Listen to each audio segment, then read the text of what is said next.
Hello guys, welcome to my channel Sky Hub.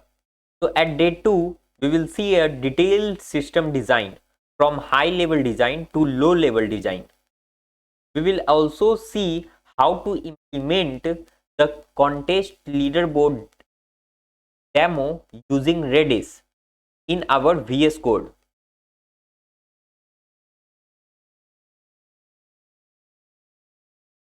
So for today, our problem statement is design a coding contest platform like LeetCode.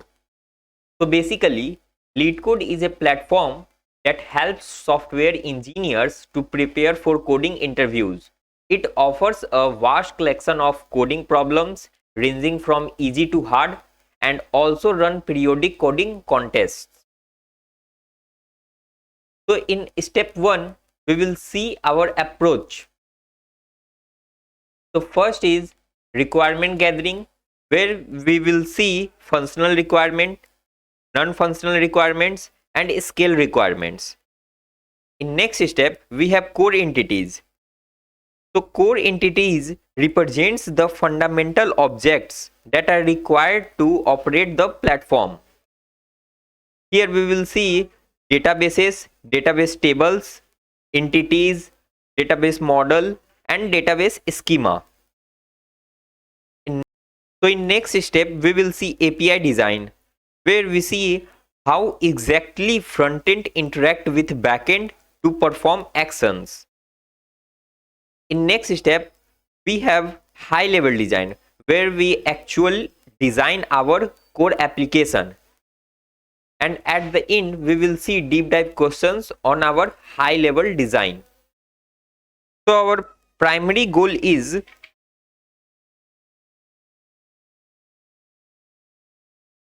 to satisfy functional and non-functional requirements.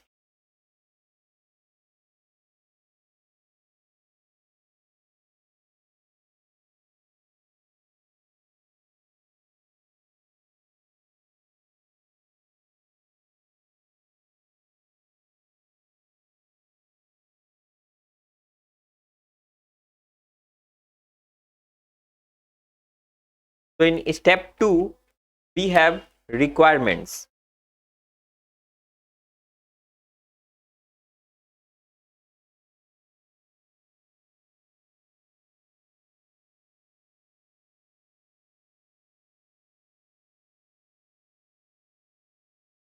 The first is user management.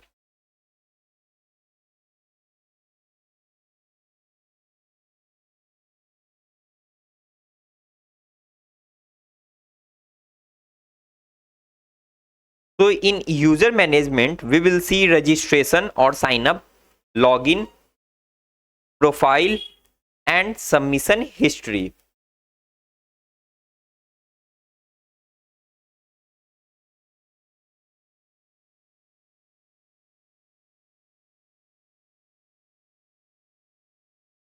Next is online code editor.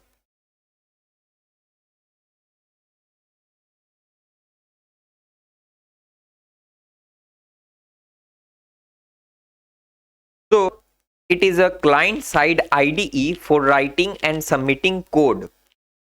For this, we use Monaco Code Editor. Now next is view a list of problems.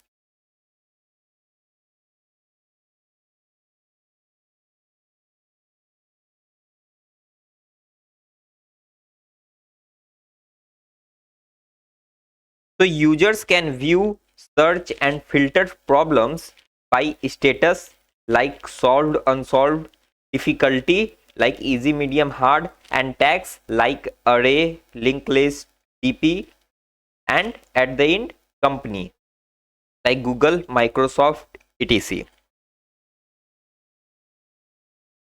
Now next is view a given problem and code a solution.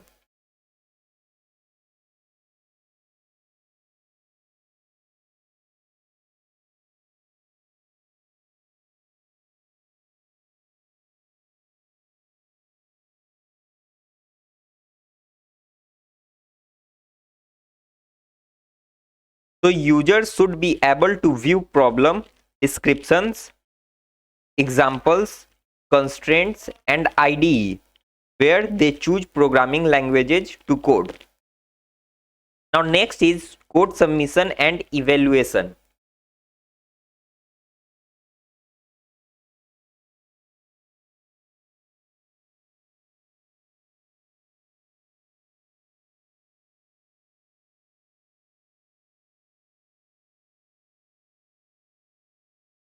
So users can submit code in various languages and get an instant verdict like accepted, wrong answer, time limit exceed, etc. Now next is coding contest with live leaderboard.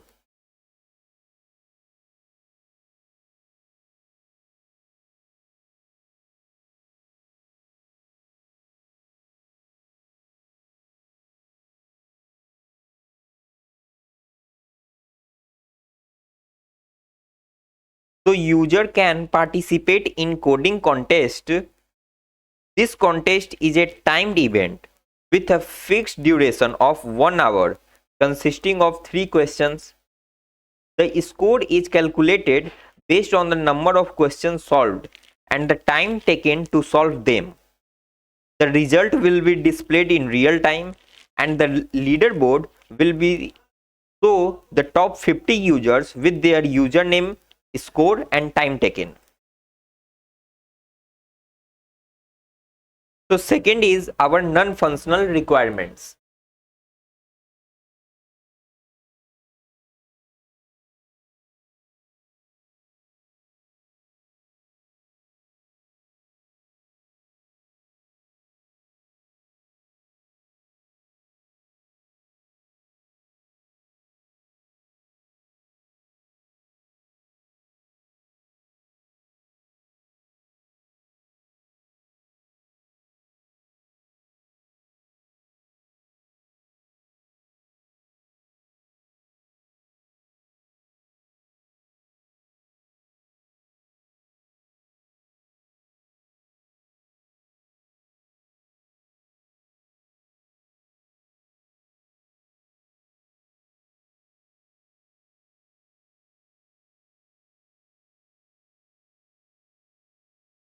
So in our non-functional requirement, first is high availability.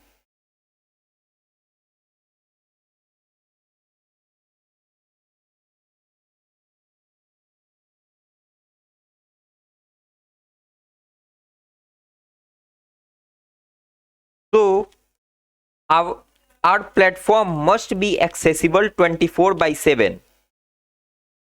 So we choose availability over consistency, prioritizing being up and responsive. So next non-functional requirement is high scalability.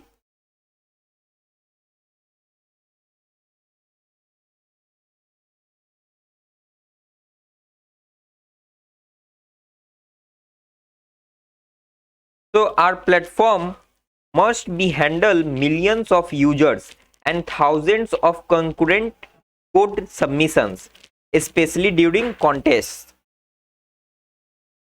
Next non-functional requirement is low latency.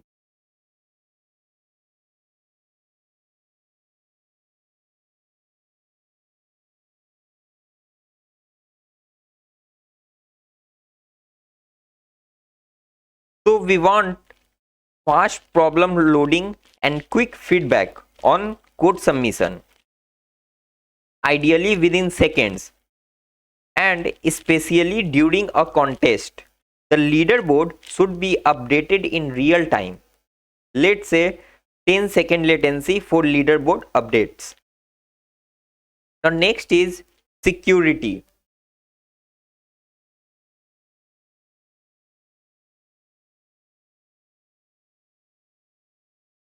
So user submitted code must be executed in an isolated and secured environment. So for this we will use Docker containers. So third requirement is scale requirement or traffic estimations.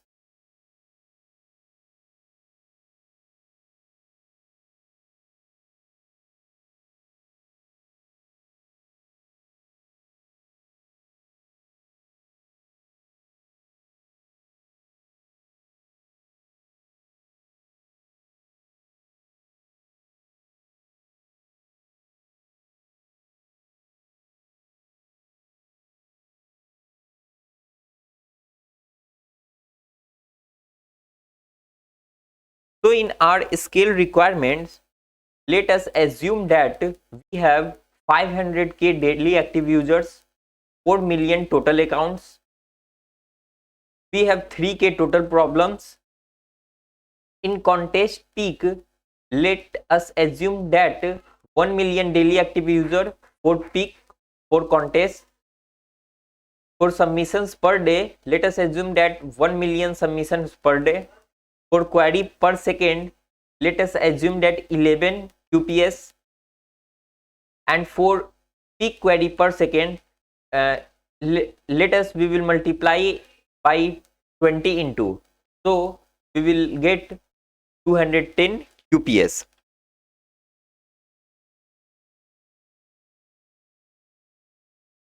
In our third step, we have code entities.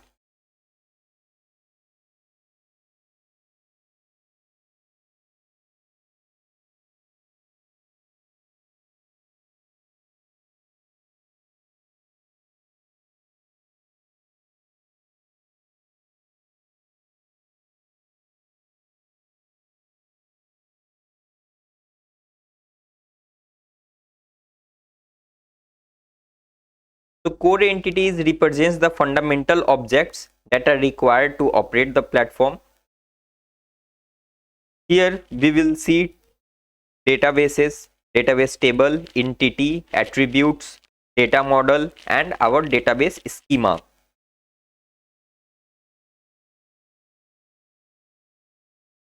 So let's say for database, we have LeetCode database.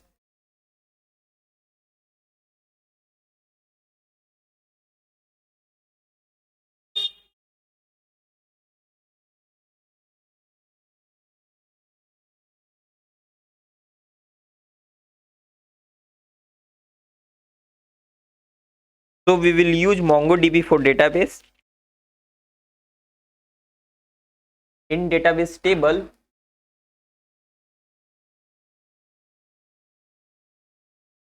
we have user,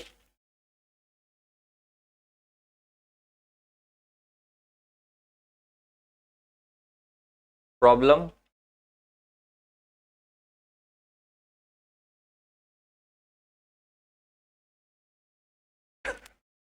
submission,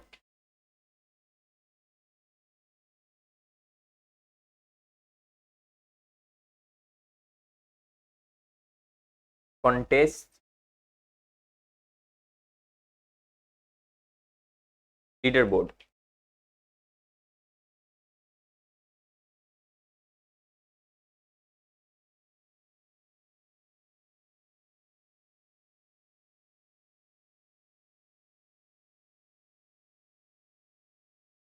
So basically for our project, when we build ER diagram, then we call it as entity, like user entity, problem entity, submission entity, contest entity, leaderboard entity. But when we actually feed these entity into our database, then we call it as a database table. So in conceptual view, we call it as a entity, but for actual view, we call it as a database table. So that's the difference between database table and entity.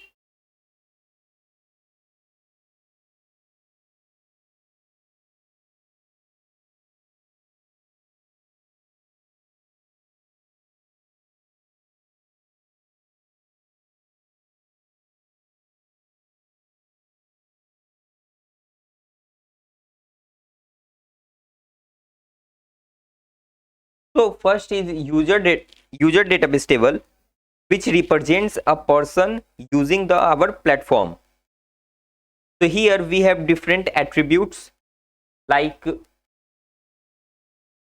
users have ID, username, password, which is hashed by bcrypt, email, profile information like solve problems, etc. So problems represents a specific coding challenge. Here we have attributes like problem ID, title, description, difficulty level, tags, sample test cases, expected solution format, etc. So submission represents a user's attempt to solve a problem. Here we have attributes like submission ID, user ID, problem ID, contest ID, if contest, the actual submitted code, language, submission time, status like accepted, wrong answer, time limit exceed, and execution time and memory usage. Contest represents a scheduled online coding contest. Here we have attributes like ID, title, start time, end time, list of problems ID with their scores. At last, we have leaderboard that represents the ranking of users for a specific contest. Here attributes like contest ID, list of ranked entries like user ID, total score, time taken, etc. So next is our data models.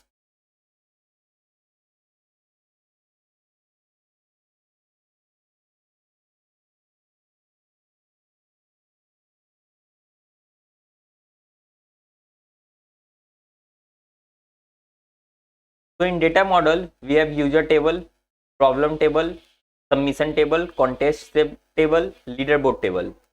Here are some attributes like ID, username, password, email, solved problem, ID, title, description, difficulty, tags, sample test cases, submission ID, problem ID, user ID, contest ID, if contest, actual code, language, test cases result, submission time, execution time, and error. Next, in contest table, we have ID, title, start time, end time, problems, points, and at end we have leaderboard table that consists contest ID, user ID, total score, and time taken. Now next is our database schema.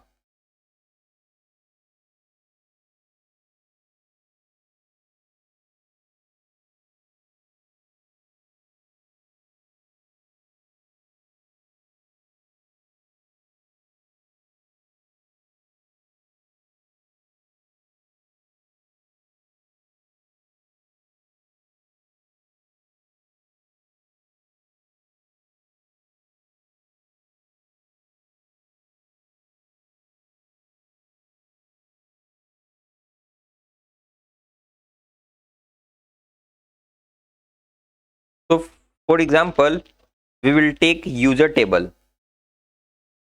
So here ID is of int data type. Username is of string data type. Password is of string data type. For email, it also have string data type. And solve problems we will take as array.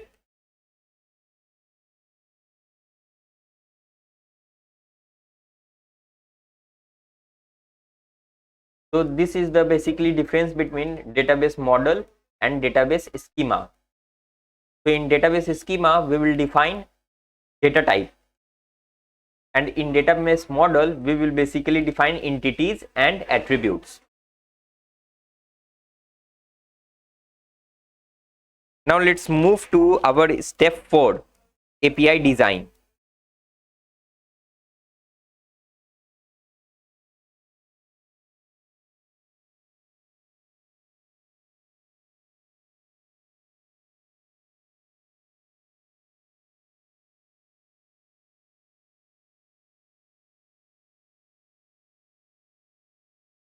In API design, we will see how frontend interact with backend to perform actions. So in API design, first we have view a list of problems where we will send get request to problems. Then we have status like solved, unsolved. difficulty, easy, medium, hard, tags, array, string to filter all the problems or which type of problem we want to get. So in response body, we will get ID, title, difficulty, type, etc. Now next is view a single problem. For this, we will send get request to problem ID. It will send a specific problem as a response body, where we will retrieve the full detail of a specific problem including the description and input format. So in response body, we will get ID, title, difficulty, description, constraints, examples, where we have input and output, starter code, where we have language and code.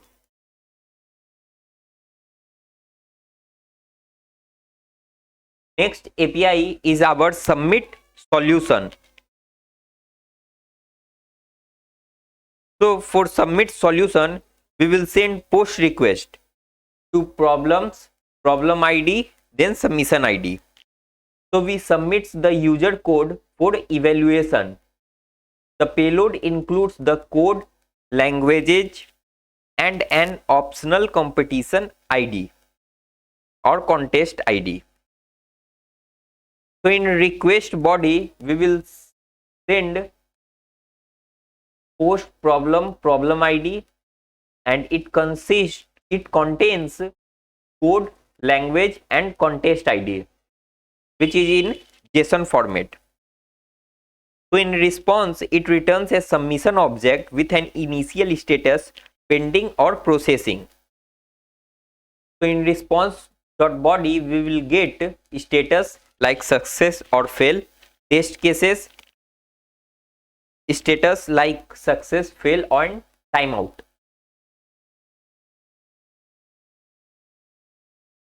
Next API is our get leaderboard. So for getting leaderboard, we will send get request to leaderboard, then contest ID or competition ID. For example, request get leaderboard, contest ID is 35. So it will send our response like ranking, user ID string, and scores.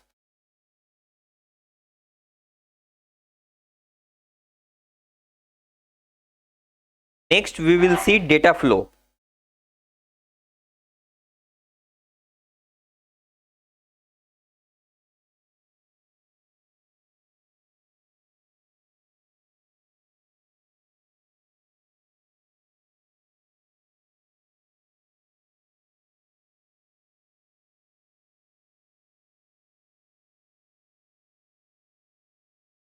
So in data flow,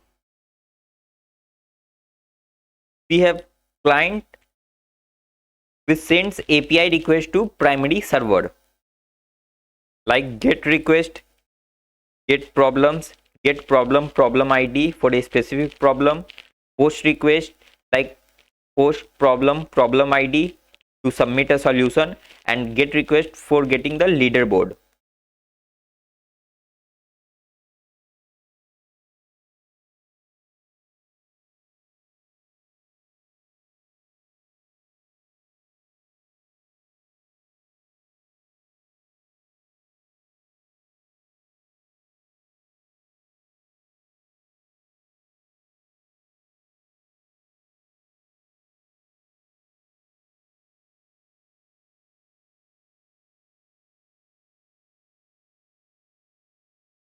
Next is primary server interacts with database using standard CRUD operation for persistent.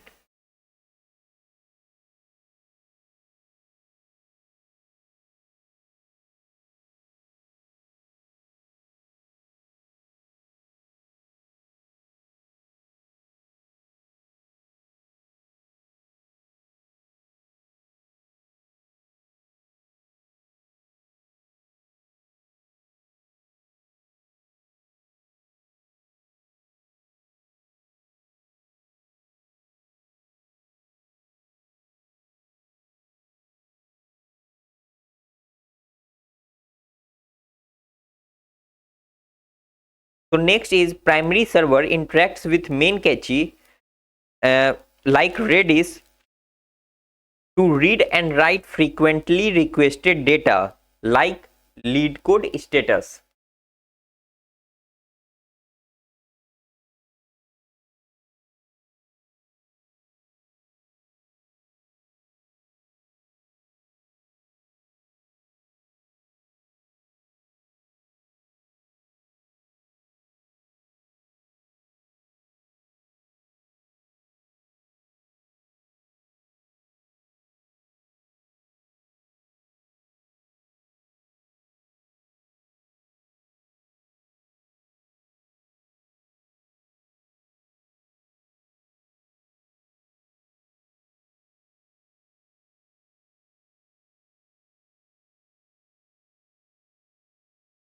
Next is primary server interacts with runtime services to send the submitted code, problem details and test cases for execution.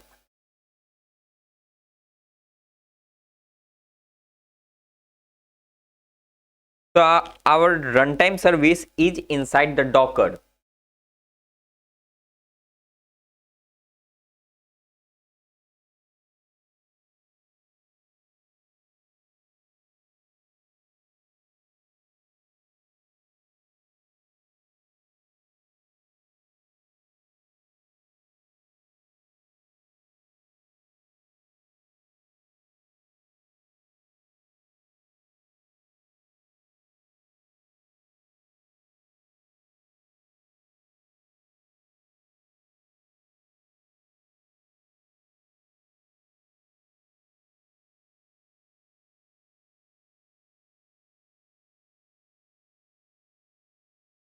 Our next step is high level design.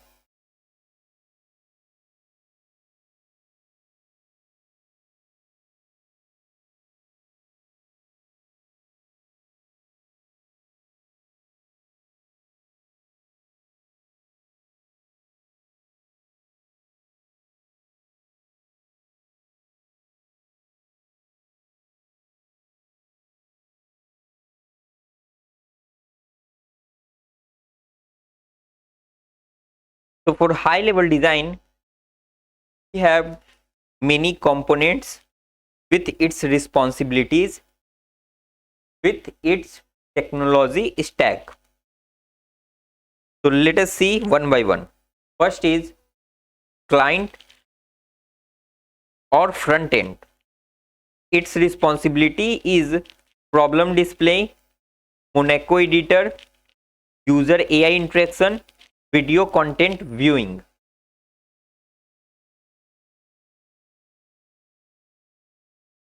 To achieve this, we will use React, Redux, Tailwind CSS, Monaco editor,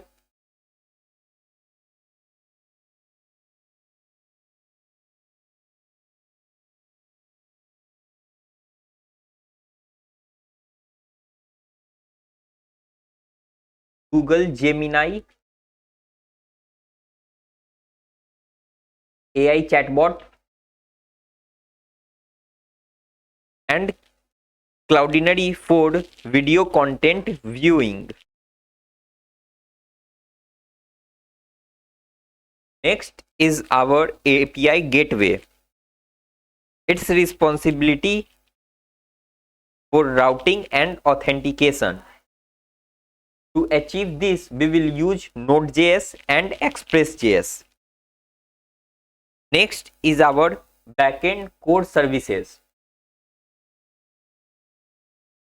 And now its responsibility is user authentication, problem management, submission persistence, and payments. For this,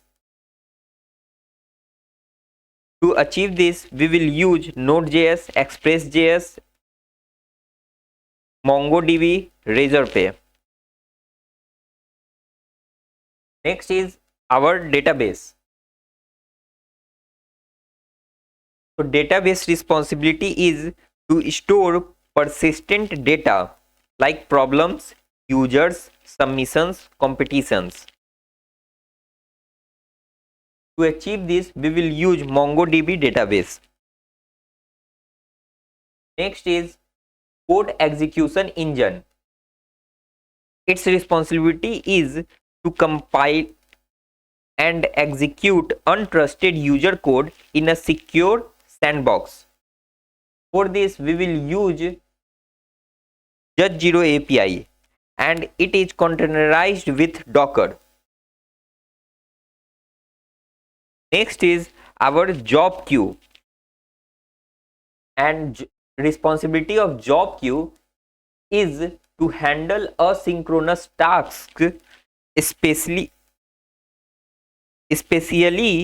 code submissions and execution. To achieve this, we will use Redis as a message queue.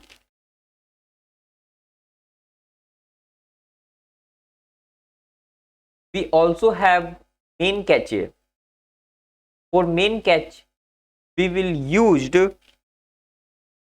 Redis as a high-speed lookups of frequently accessed or real-time data like the leaderboard. Now next is runtime services. It is basically a cluster of isolated services responsible for running user submitted code for various languages.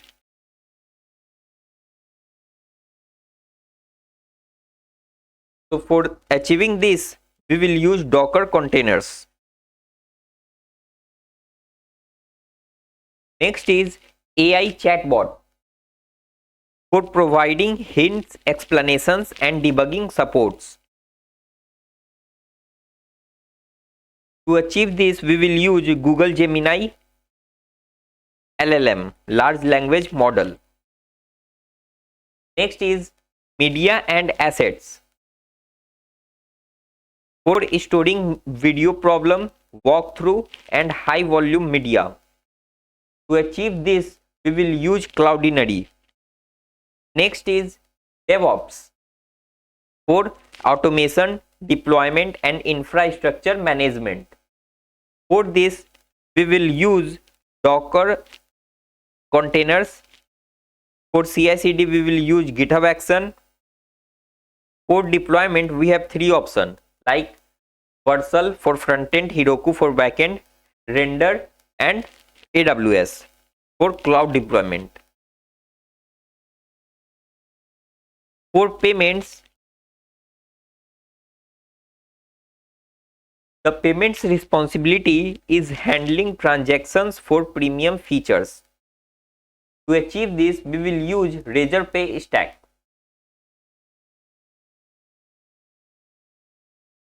Next, we will build our high-level design. In our high-level design, we have client, primary server, database, and Docker container. In client, we have Monaco Code Editor as a IDE. We have home page. So in our home page, we will send GET request to fetch all problems, GET request to fetch a specific problem. We will send POST request to submit a problem from our Monaco Code Editor, and we will send a request to get a leaderboard by giving its contest ID. For example, for getting a problem, we will send a request to Node.js, which is my local primary server. Now Node.js interact with our database, which is MongoDB, and after executing the query, MongoDB sends the data to primary server, then primary server reflects it onto the client. So for getting a specific problem, the process is same. Client gets request to primary server runs a query on primary server, sends it to the database. In database, MongoDB executes a query to fetch that specific problem, then returns back it to the primary server, then primary server returns it back to the client. Next, for submit our problem, we will send post request to the primary server. Then primary server sends our code to Judge 0 servers, which is runs in a isolated container under Docker container. So basically the question is, why we use Docker container to containerize Judge 0 server? So because when users sends their code as a post request, then there are some chances that it will be a malicious code to ruin our primary server. That's why we are not executing Judge 0 server in our primary server. Instead of this, we will build a Docker container where we use Judge 0 servers as a runtime service, so that if user sends any malicious code, then it will ruin our one container only. It will not affect our other servers. So to achieve this, we have to apply some safety measures or security measures, which is first, isolation or containerization. Like Docker containers are used for process isolation. Second is put some restrictions like explicit timeout per execution. Let's say in 30 seconds, if I did not get any response, then it will automatically terminated. Resource limit like CPU and memory bounds, so that any malicious code does not affect our overall CPU and memory. Next is network isolation. So we consider no network access, no file system access to any user.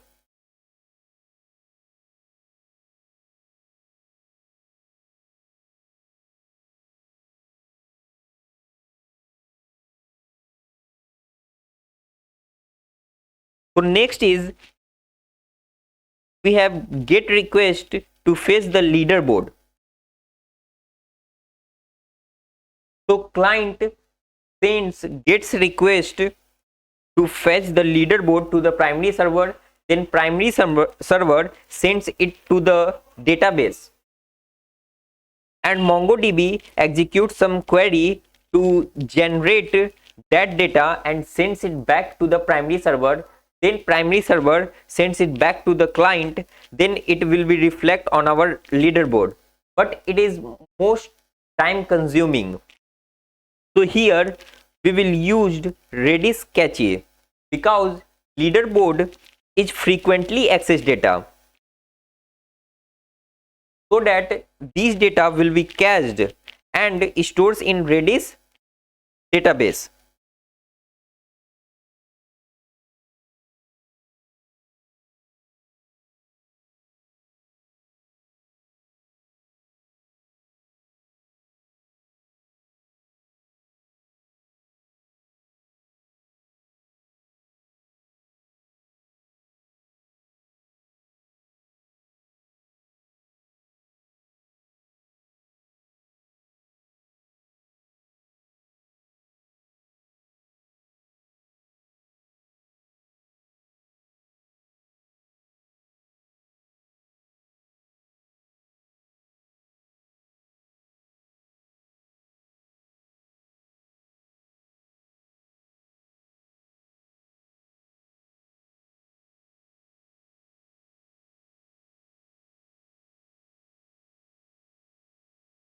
So now this is our Redis database where time to live is 10 seconds. So now when client sends the get request to fetch the leaderboard to the primary server, first primary server checks it to the Redis. If the data is present, then it will send back immediately to the client from Redis server, so that the time which is taken to executing the query is saved. But if it is the first time when user sends the GET request to fetch the leaderboard from primary server, then the data is not present in Redis, so that primary server sends its request to the database of MongoDB. Then MongoDB executes query to fetch the leaderboard table data, and now it sends back to the primary server. Then primary server first catches it to the Redis, and then it will send to the client. Then next time, if client refreshes page in 1 second, then again it sends the GET request to the primary server. Now primary server checks the Redis, and here at that time the data is present in Redis, so the primary server returns it back immediately with the client. So our time to fetch data from MongoDB database is saved.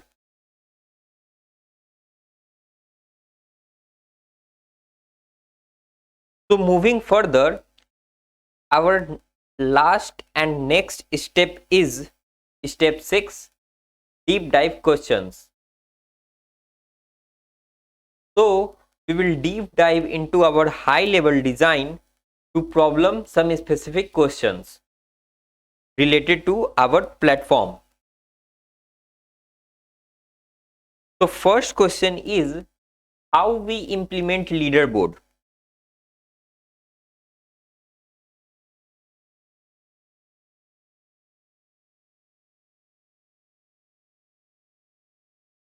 So to implement a leaderboard, we will use catching method, Redis as a main catch.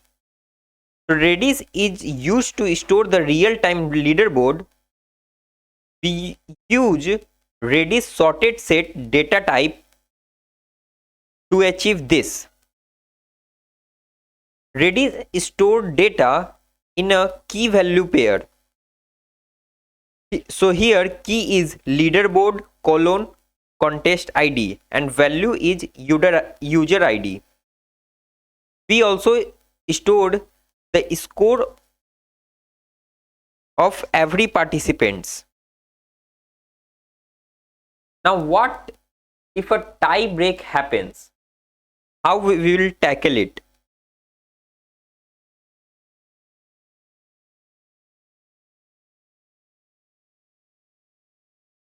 So to tackle this, we have two factors. So contest ranking are based on the two factors. First, number of problems solved.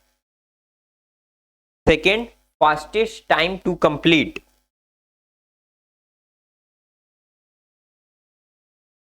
We have to perform database query to fetch our leaderboard. A query is performed against the submission table to calculate the total points per user for a given contest. The SQL query to handle this ranking logic is select user ID, count all as past submissions, minimum submission time as base submission time, from submissions table where contest ID is equal to contest ID and past is equal to true. Group by user ID, order by past submission descending and base submission time ascending. So we group result by user ID, and for scoring count successful submission, past submission descending, and then uses the earliest successful submission time, base submission time ascending as the tiebreaker. This calculated data is what would be fed into the main cache to maintain the real leaderboard. So there is a TTL for Redis. So the Redis cache has a time to live of let us assume 10 seconds to ensure the leaderboard is refreshed at least every 10 seconds to meet the real time data.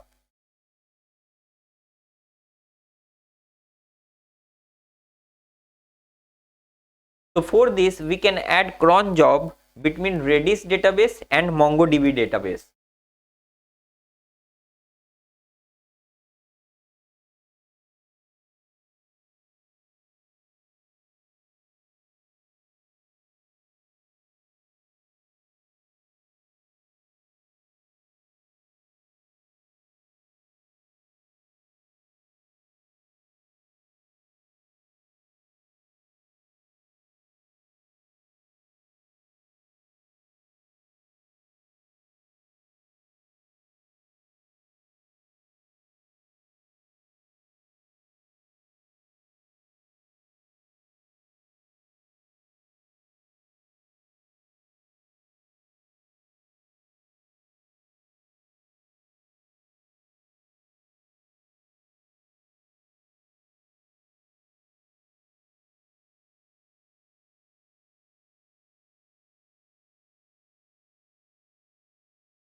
So now we added cron job where TTL is 10 seconds to ensure the leaderboard is refreshed at least every 10 seconds to meet the real time data on the leaderboard.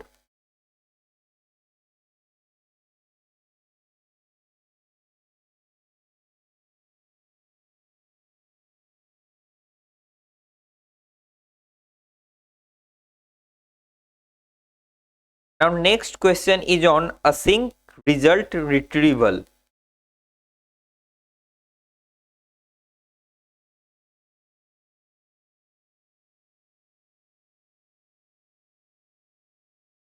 So here is async result retrieval question. So it says that since code execution can take time, especially for complex problem or where the system is under heavy load, the submission process is asynchronous. Here's how the front end handles getting results. So to tackle this question, we use submission response. So whenever a user submit their solution, the code evaluation service immediately return a submission ID rather than waiting for execution to complete it. So now the status is updated. If the submission is still being processed, the endpoint returns a status like pending or processing. And once the execution completes, the endpoint responds with the final result, including overall status like success, fail, timeout, individual test cases outcomes, execution detail like time, memory usage. And this is how actually LeetCode handles the result retrieval. So for submission, we can use message queue in our high level design.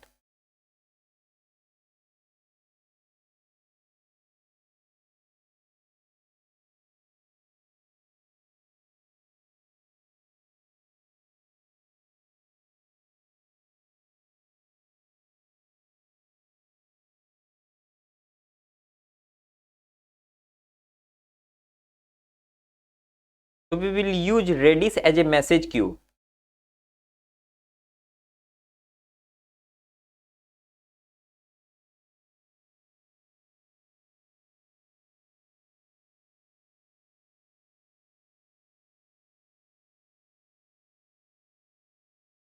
So we will use Redis as a message queue. So whenever the system is under heavy load, so all the submission requests are goes to the message queue, then it will goes to the Docker containers.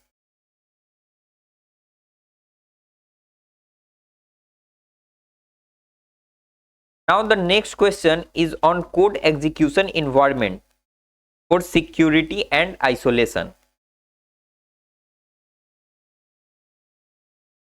So the question 3 is how the runtime service addresses the critical non-functional requirements of security and isolation where running user code.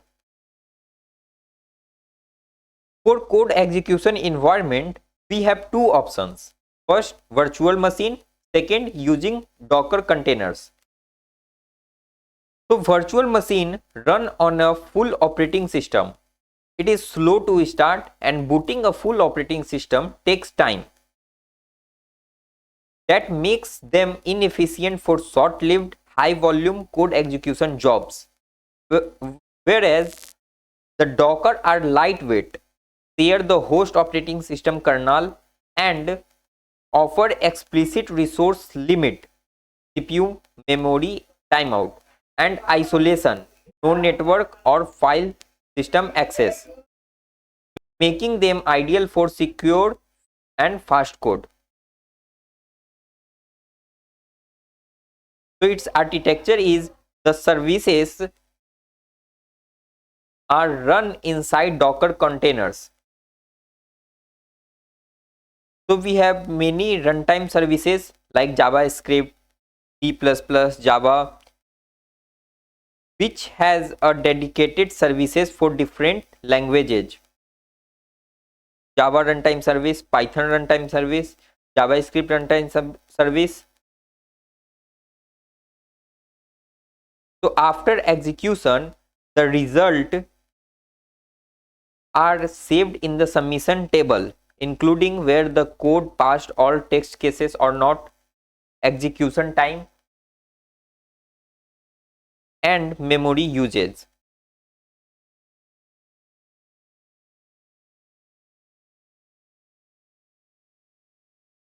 Now the next question is on consistency between database and cache.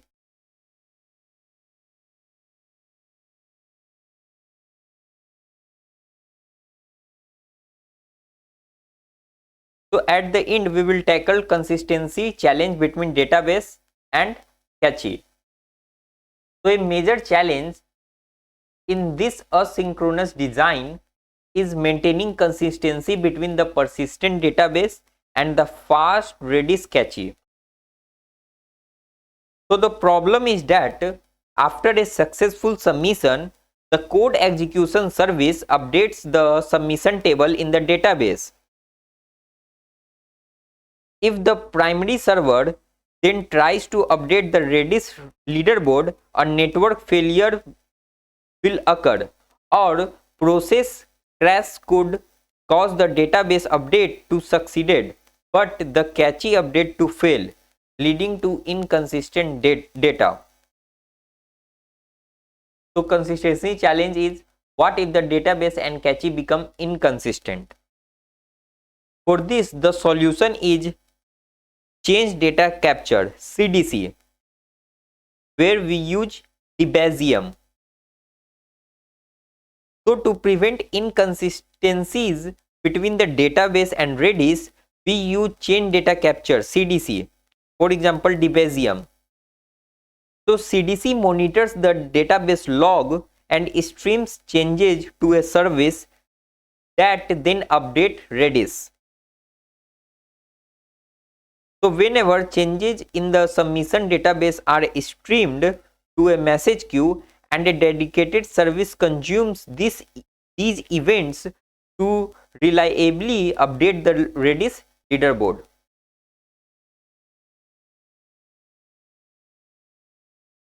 So to achieve this, we will add CDC in our in between Redis and database.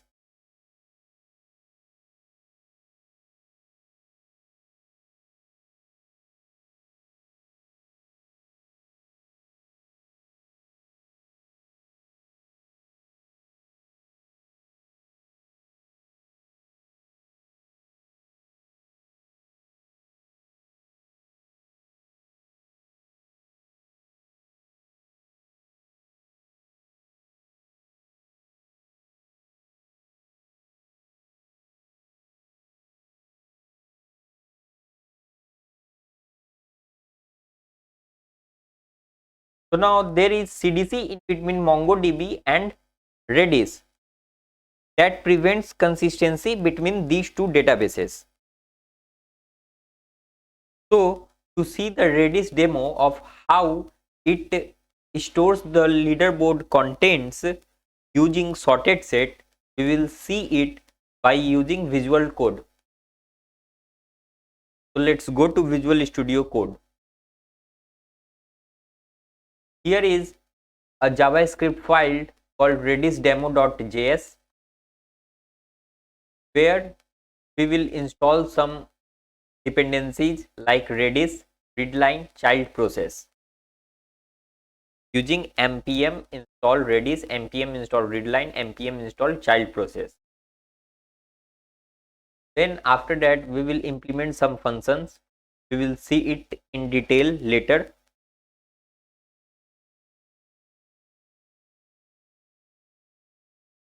Here you can see I will add zadd, which is a Redis sorted set data type.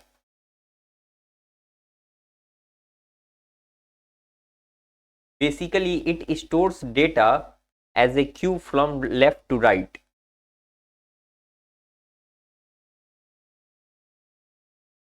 Now to run this code, we'll use terminal.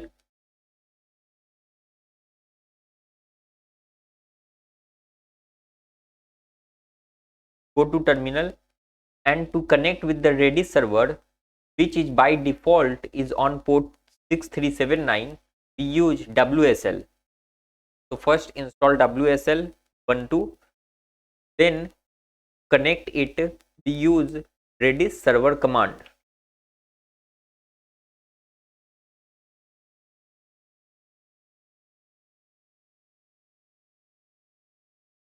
So you can see that our Redis server is on port 6379, is connected and ready to use. Now go to your project PowerShell and we start JavaScript file. Use node and file name, entry file name,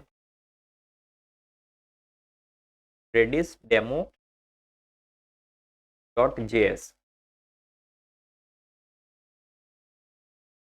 This is our file.